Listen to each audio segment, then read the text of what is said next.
하나님의 말씀을 함께 봉독해 올리겠습니다. 요한복음 5장 1절에서 16절까지 말씀입니다. 봉독해 올립니다. 그 후에 유대인의 명절이 되어 예수께서 예루살렘에 올라가시니라. 예루살렘에 있는 양문 곁에 히브리 말로 베데스다라 하는 곳이 있는데 거기에 행각 5이 있고 그 안에 많은 병자, 맹인, 다리 저는 사람, 혈기 마른 사람이 누워 물의 움직임을 대하더니 이는 천사가 가끔 못에 내려와 물을 움직이게 하는데 움직인 후에 먼저 들어가는 자는 어떤 병에 걸렸든지 낫게 되밀어라. 거기 38해 된 병자가 있더라.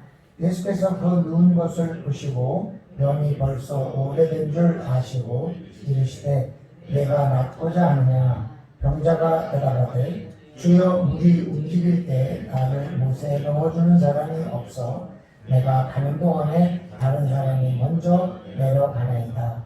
예수께서 이르시되 일어나 네 자리를 들고 걸어가라 하시니 이 사람이 곧 나아서 자리를 들고 걸어가니라. 이날은 안식일이니 유대인들이 병 나은 사람에게 이르되 안식일인데 내가 자리를 들고 가는 것이 옳지 아니하리라. 대답하되 나를 낫게한 그가 자리를 들고 걸어가라 하더라 하니 그들이 묻되 너에게 자리를 들고 걸어가라 한 사람이 누구냐 하되 고침을 받은 사람은 그가 누구인지 알지 못하니 이는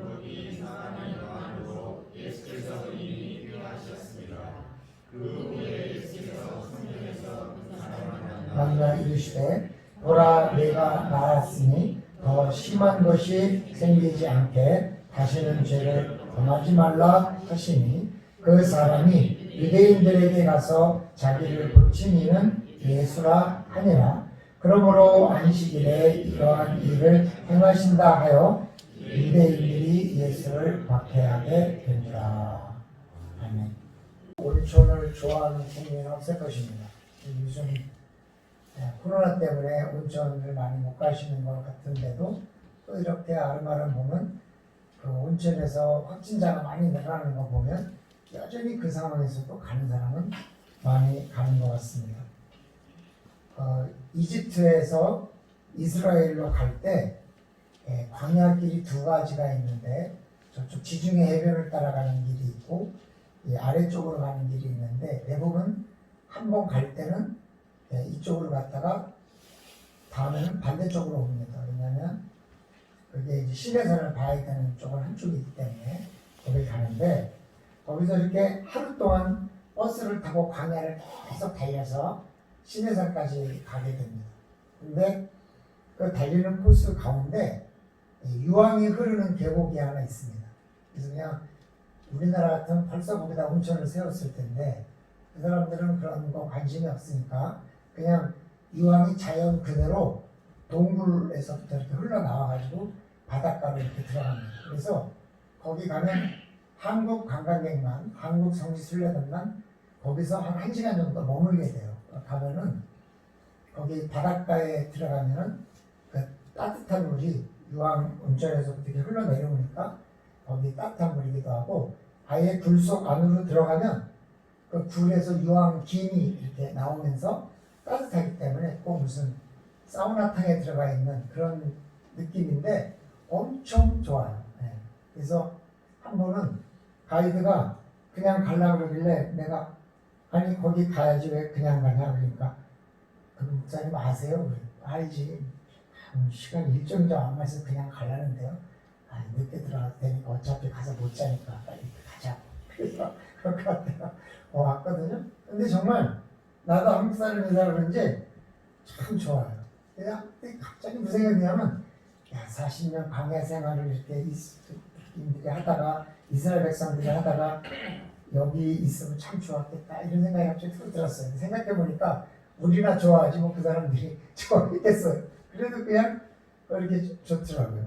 정말 그 유황 온천이라는 게 좋은데 왜냐면 그 불에 이렇게 고개를 숙이고 이렇게 들어가서 이렇게 앉아 있을 공간인데 더 들어가면 못 들어가니까 그 안에서부터 이제 물이 흘러내리는데 이 기름도 나오고 유황 기운이 가득 차가지고 굉장히 아주 거기에 한 1시간 정도 머물다 가면 점심도 도시락 먹으면서 거기 있으면 굉장히 아주 피로가 확 풀려서 비행기 타고 10몇 시간씩 가가지고 막 제대로 잠도 못 자고 막 관광하던 그 피로들이 거기서 쫙 풀리는 것을 보게 됩니다.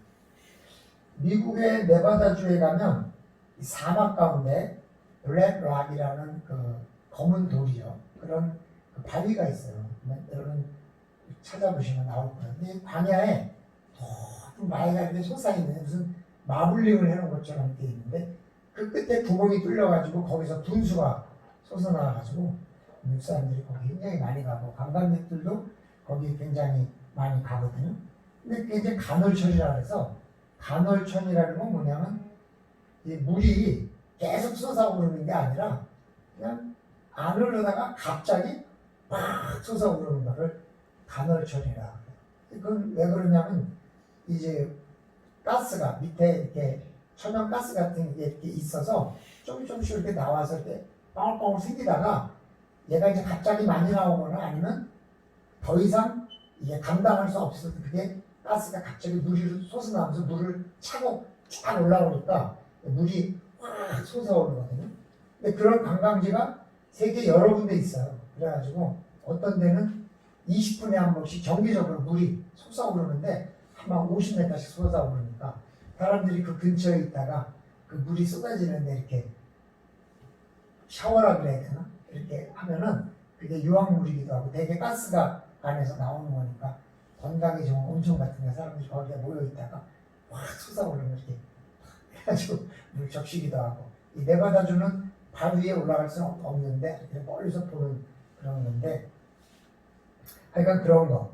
그러니까 간헐천이라는 건 뭐냐면 이 물이 평소에는 그냥 가만히 있다가 이 가스가 밑에서부터 이렇게 분출되면 한꺼번에 이렇게 물이 솟아오르는 그런 천, 그런 것들을 간헐천이라 이렇게 이야기를 합니다.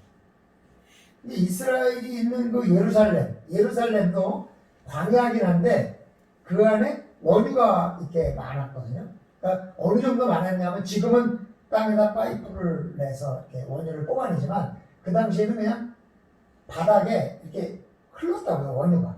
이렇게. 그러니까 그걸 가지고 노아가 방주를 만들 때 거기다가 그 원유 덩어리를 방주에다 이렇게 발라서 물이 가니까 사람들이 그런 걸 쓰기도 하고 전쟁할 때는 또 미끄러워서 못 올라오게 하는 것에 갖다가 쓰기도 하고 또 그게 뜨거우니까 그렇게도 하고 이랬거든요.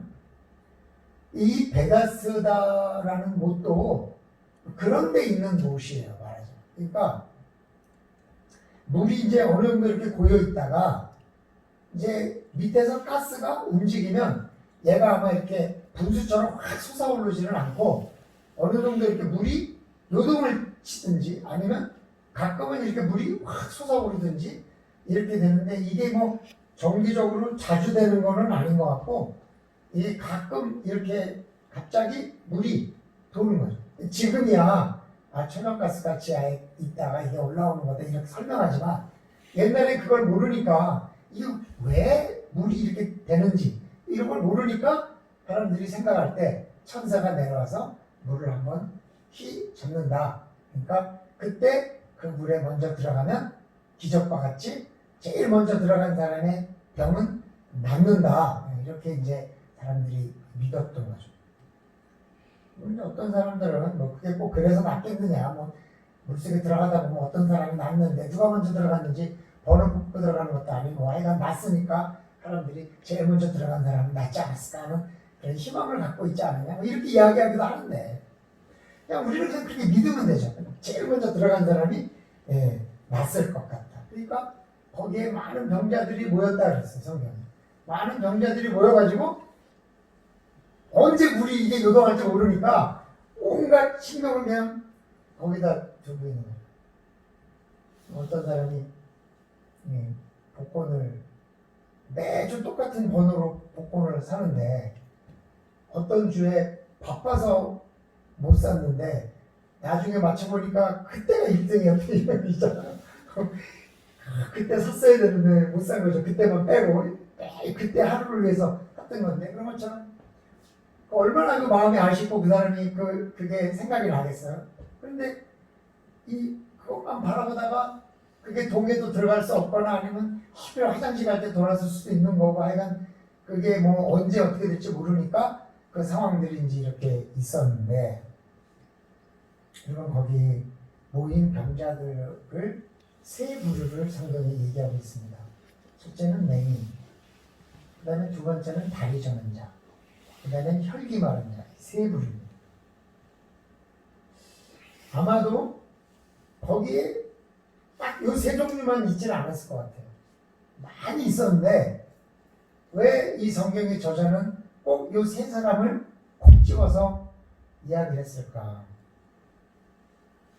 그러면 물이 솟아오를 때 누가 가장 유리하겠습니까? 보이지 않는 맹인, 보였는데 잘 걸어갈 수 없는 다리 저는 자, 그 다음에 기력이 없어서 도는지 안 도는지도 모르고 누워있는 자, 누가 제일 빠르겠습니까? 한번 생각해 보니까 이게 굉장히 아이러닉하고 코미디 같아요. 요새 젊은 사람들이 우프다라는 말 하거든요. 웃긴데 슬프다. 이게 이렇게 상상을 해보면 물이 솟아서 동에서 사람들이 막 몰리는데 맹인은 그때서야 듣고 뭐야 이게 움직여? 그리고 그때 출발할 거 아니에요? 다리 저는 자는 빨리 보기는 했지만 다리가 저니까 이게 제대로 빨리 달려갈 수가 없잖아요. 그죠? 그리고 혈기 많은 자는 기력이 없어가지고 갱신이 개발하게 누워있는데 사람들은 막 가는데 자기도 가려고 그러면 다른 사람들이 뭐 아이고 혈기 많은 자는 이쪽으로 오세요 이러면서 가겠어요. 밀치고 막 밀고 갈 텐데 아마 이 혈기 많은 자는 가다가 밟히거나 쓰러지거나 할 것 같아요. 그래서 이 모습을 이렇게 상상해보면 요즘 젊은 사람들 하는 말로 우프다, 좀 슬프다 이런 생각이 드는 거죠. 오늘 여기 언급된 이 병자들은 모두가 기적에 대한 믿음은 있지만 그 기적을 체험할 수 없는 대표적인 병자 세 부류를 오늘 콕 집어서 얘기하고 있고, 예수님이 그 중에서 이 38년 동안이나 누워있는 자, 우리가 일반적으로 이런 사람을 안진뱅이라고 얘기하는데 꼭 안진뱅이 아닐 수도 있어요. 저는 혈기 마른 자일 수도 있고 하여간 지금 기력이 다 쇠해가지고 누워있는 사람이니까요.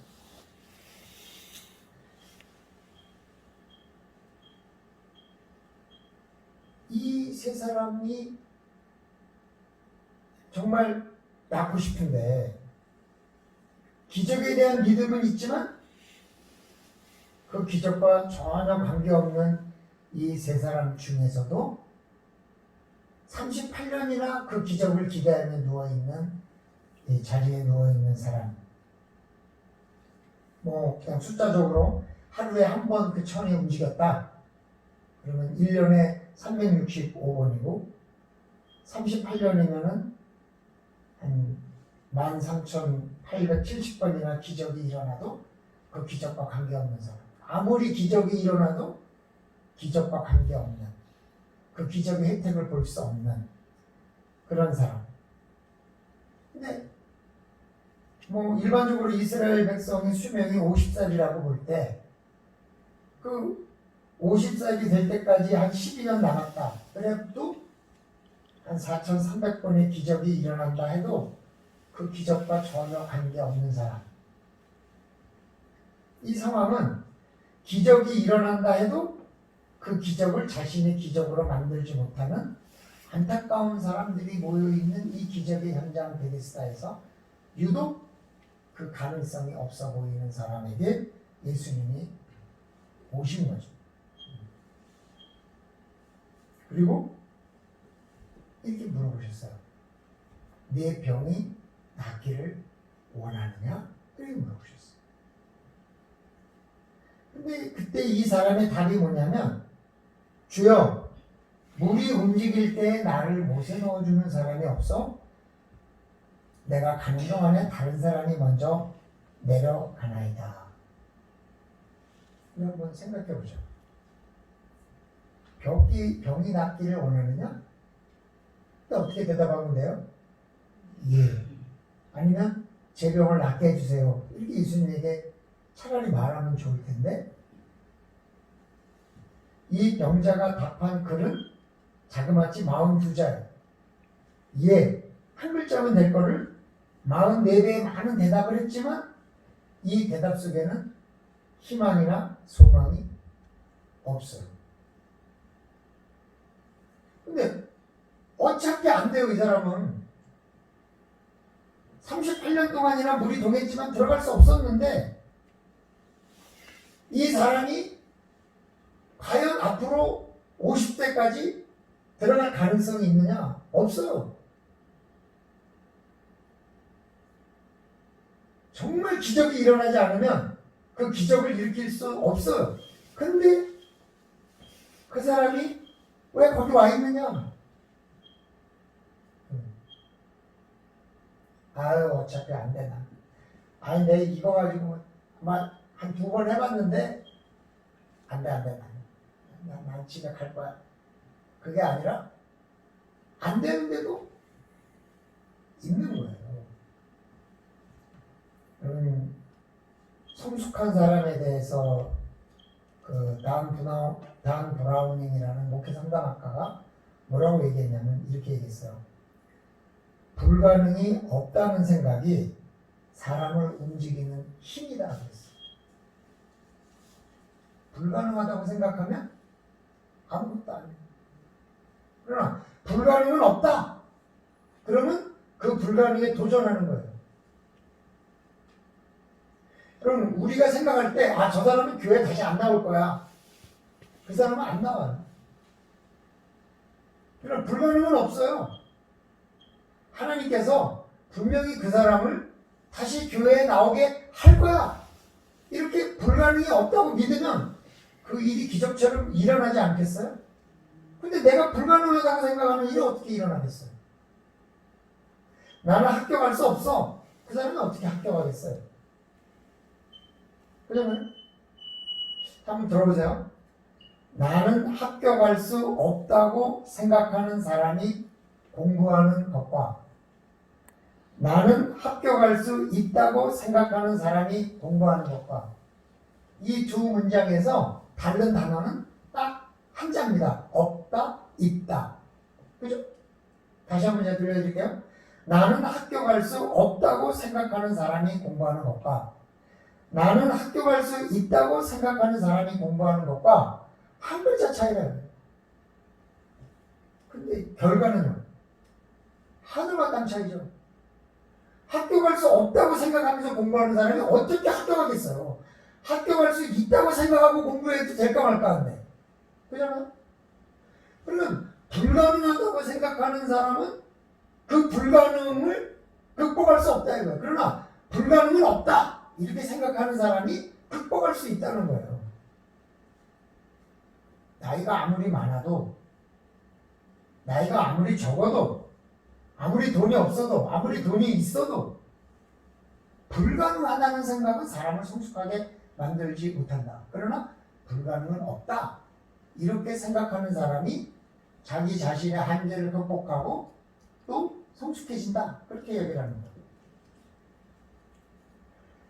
이 사람은 분명히 할 수 없을 거라는 생각이에요. 지금 예수님 기적이 일어날 때 누가 나를 데려다 주지 않기 때문에 내가 그 기적을 맛볼 수가 없습니다. 근데 아무도 나를 도와주지 않아요. 도와줄 사람도 없어요. 도와줄 방법도 없어요. 내가 갈 수 있는 방법도 없어요. 이건 뭐예요? 불가능해요. 근데 그 자리에 와 있는 거예요. 그냥 와 있는 거예요. 이게 기적을 만드는 거잖아요, 지금. 그리고 예수님께서 그 사람에게 뭐라냐면 내 자리를 들고 걸어가라. 이게 기적이죠.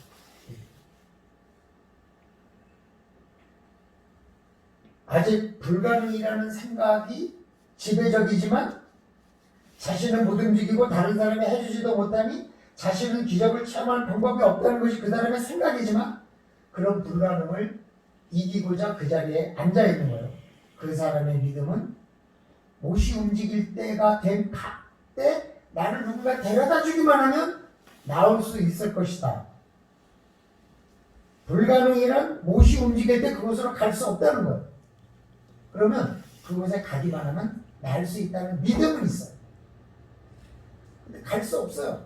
그건 믿음이 아니에요. 갈 수 없는 건 믿음이 아니고 현실이고, 내가 가기만 하면 나을 거라고 생각하는 건 믿음이에요.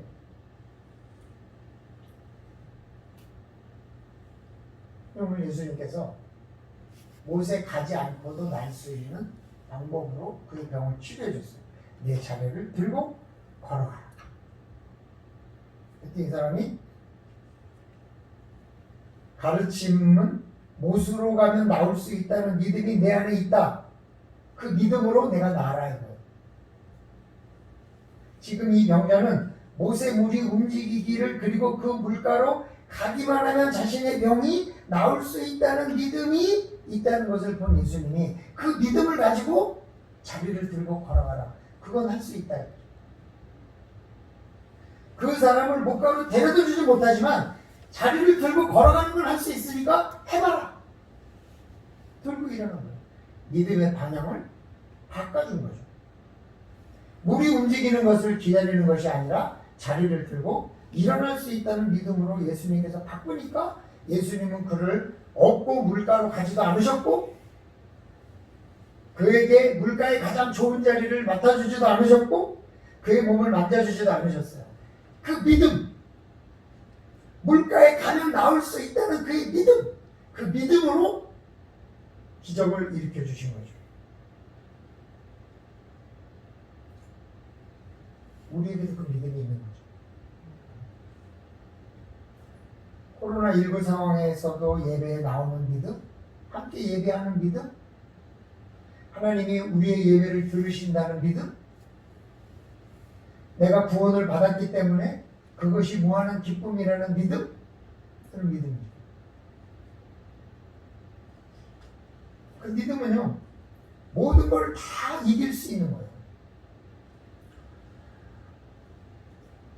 어제 어떤 그 상담학자가 어제 컨퍼런스가 있어서 좀 거기에 비대면으로 참여했어요.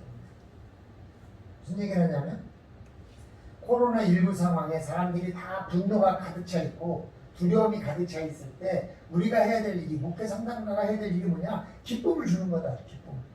그리고 어떤 분이 질문을 했어요.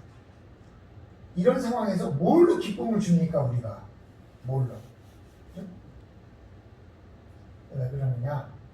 사람들이 비싼 명품 백을 사는 이유가 뭐냐? 기쁘기 위해서. 그건 왜 그러느냐? 자기 안에 기쁨을 잃어버렸기 때문에. 자기 안에 기쁨이 없으니까 그 기쁨을 채우려고 비싼 것도 사고 좋은 것도 사고 새로운 것도 사고 큰 집도 사고 좋은 차도 산다는 거예요.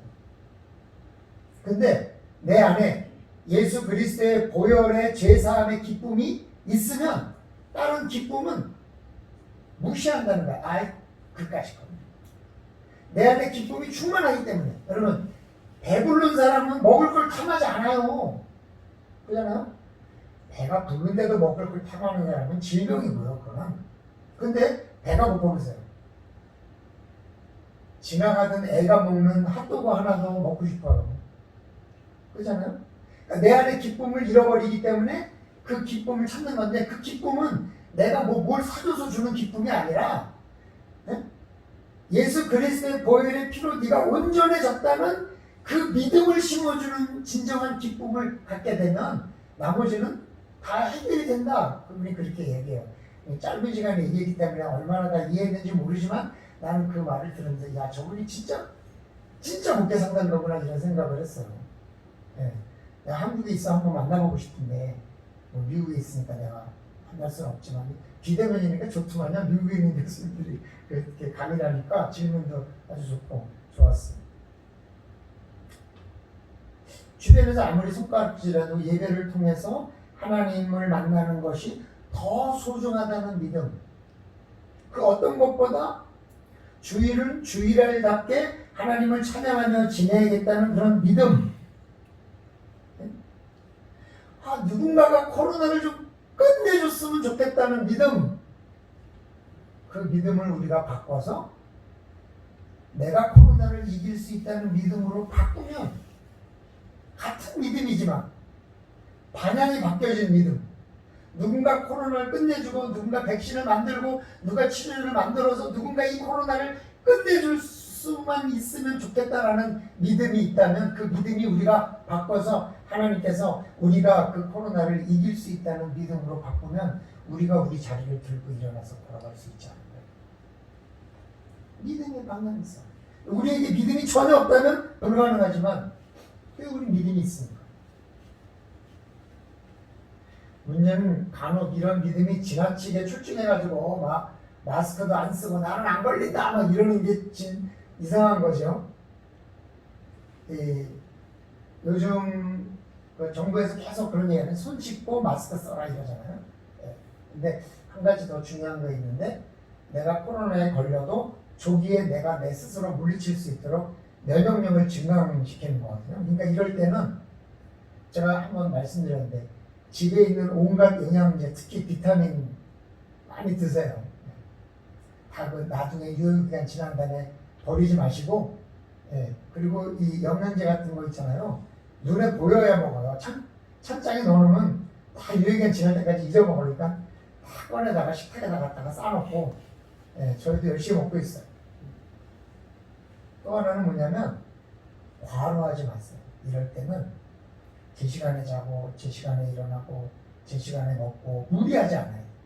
무리는 항상 면역력을 약화시키거든요. 그러니까 무리하지 않아요.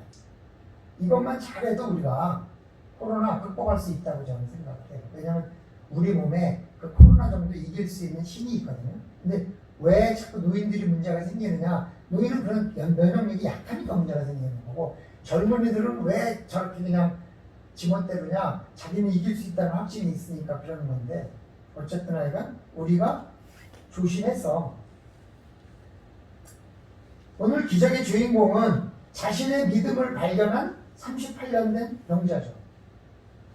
우리 안에도 그 믿음은 있죠.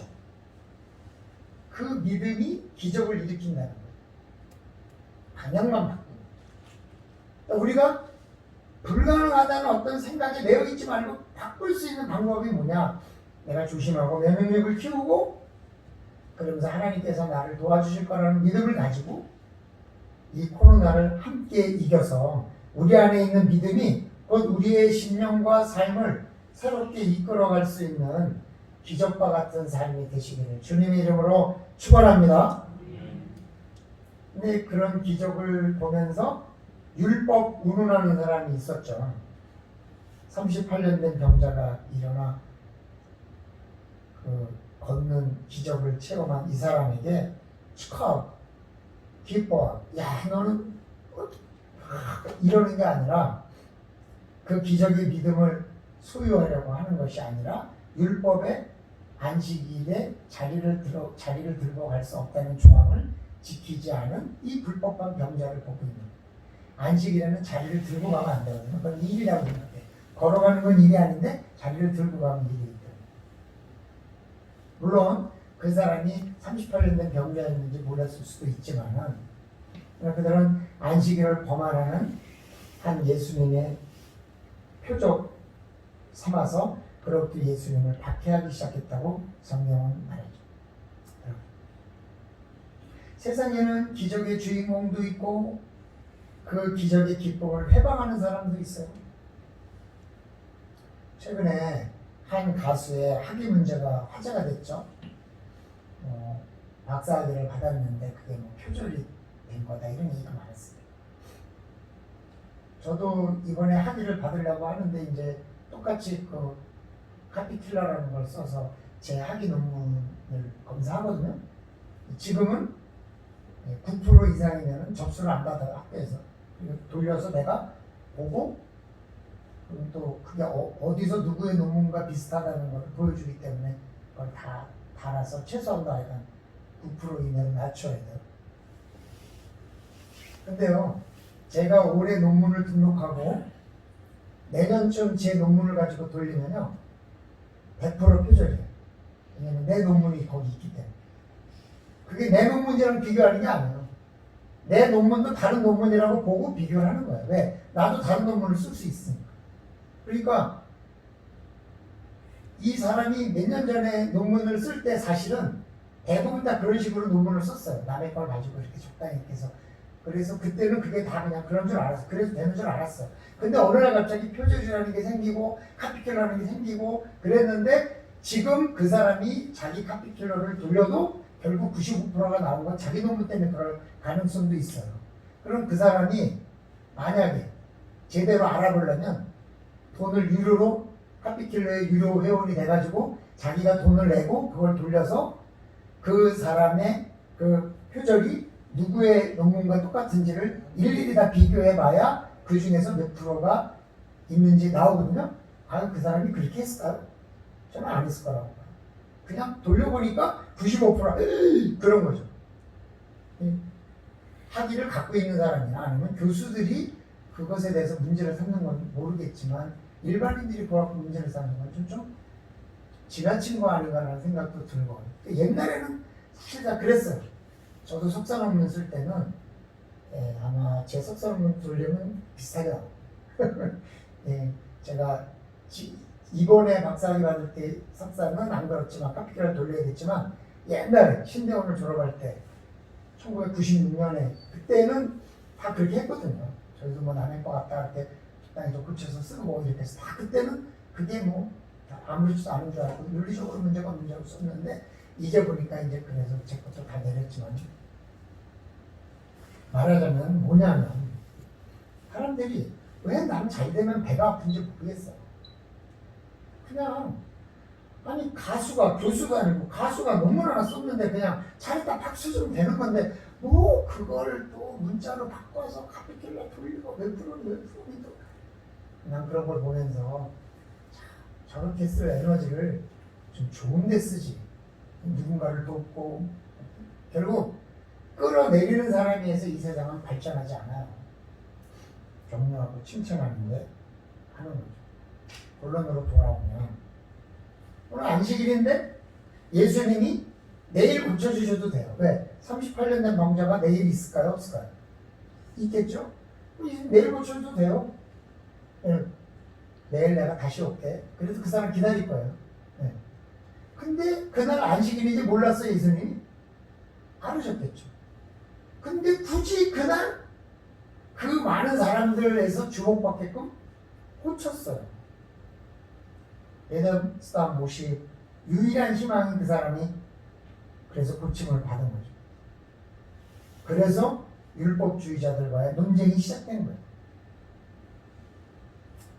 오늘 기적 속에 스스로 십자가의 고통으로 나아가시는 하나님의 아들의 모습을 볼 수 있어요. 지난주는 스스로 하나님의 아들이라는 것을 드러내는 예수님의 모습이 있다면 오늘은 스스로 그런 논쟁을 일으킴으로써 십자가의 자리로 나아가기 시작하는 그런 예수님의 모습을 볼 수 있어요. 왜? 표적을 일으킴으로써 오히려 표적이 됐어요. 어떤 표적이요? 율법자들의 공격의 표적이 된 거죠.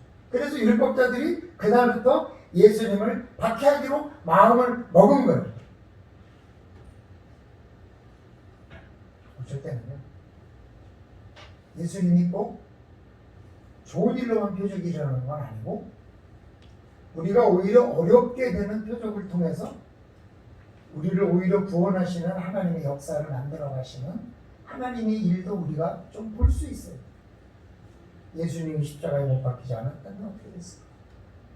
그렇기 때문에 못 박히지 않으려고 피하시는 게 아니라 스스로 못 박히시기 위해서 안식일에 논쟁을 일으키면서 예수님이 그 자리에서 병자를 고쳐주십니다. 내일 고쳐주셔도 되는데 굳이 안 고쳐줘도 되는데 왜? 그분이 예수님에게 가서 부탁한 것도 아니니까 예수님이 고쳐줄 거라는 믿음을 갖고 있는 것도 아니니까 그냥 지나쳐도 되는데 굳이 예수님께서 고치시고 표적이 되시고 십자가의 고난의 길로 가시고 때로는 예수님께서 우리들에게 기적과 같은 일을 통해서 우리를 좋은 방향으로 인도해 주시기도 하지만 기적과 같은 일을 통해서 우리에게 나쁜 일도 이루어 주시긴 하는데 그것이 결국이 좋다는 믿음을 우리가 버리지만 않으면 우리는 그런 어려운 가운데서도 예수님처럼 당당히 그 박해의 자리로 나아가는 그런 역사를 우리가 이룰 수 있다. 근데 우리가 갖고 있는 문제는 뭐냐? 항상 좋은 기적만 기대해. 잘 되는 기적. 돈 많이 버는 기적과 돈이 사그리 날아가는 기적이 있는데 우리는 돈이 많이 벌리는 기적만 생각하지 사그리 없어지는 기적은 생각하지 않아요. 그러나 하나님은 사그리 없어짐을 통해서 오히려 깨닫게도 하신다는 거죠.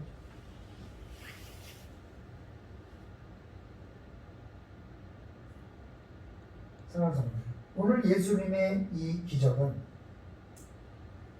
38년 된 병자에게는 놀라운 일이고 기쁜 일이긴 하지만 예수님 자신에게는 굉장히 힘든 고난의 역사를 시작하는 고난의 시작의 전환점이 됩니다. 너무나 안타깝게. 그러나 그 고난이 우리를 위해서 바로 시작하시는 거라는 것을 알 때 예수님의 그 고난의 아픔의 현장에 우리가 마음이 있어야 됩니다. 그냥 38년 된 병자 고쳐줬는데 나도 좀 고쳐줬으면 좋겠다 이게 아니라 38년 된 병자의 병을 고쳐주면서 스스로 나를 위해서 고난의 자리로 가기 시작하셨던 그 예수님의 마음 어땠어요?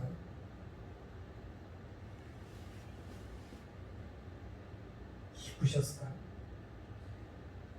슬프셨을까요?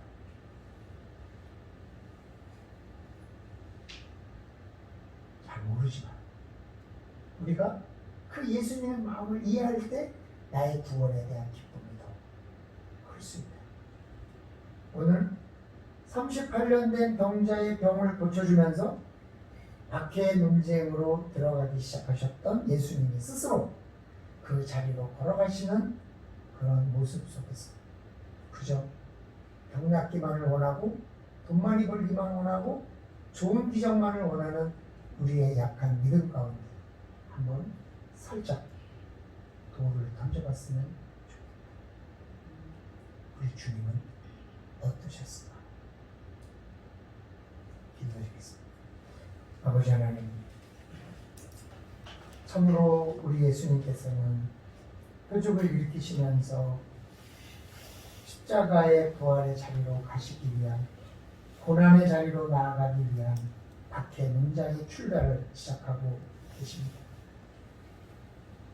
그냥 고쳐주신 것이 아니라 자신의 길을 가고자 하는 그 표적을 통해서 과연 예수님의 마음은 어떠셨을까? 우리는 그런 생각 한번 해보지 않고 그저 내 병 낫기를 기적을 체험하기만을 바랬던 우리 자신을 한번 돌아보면서 주님의 마음을 조금이라도 생각해보고 우리의 믿음이 그 주님의 마음 가운데서 감사와 은혜 또 깨달음을 얻는 귀한 시간이 되기를 원하오니 도와주시옵소서. 예수님의 이름으로 기도드리옵나이다. 아멘.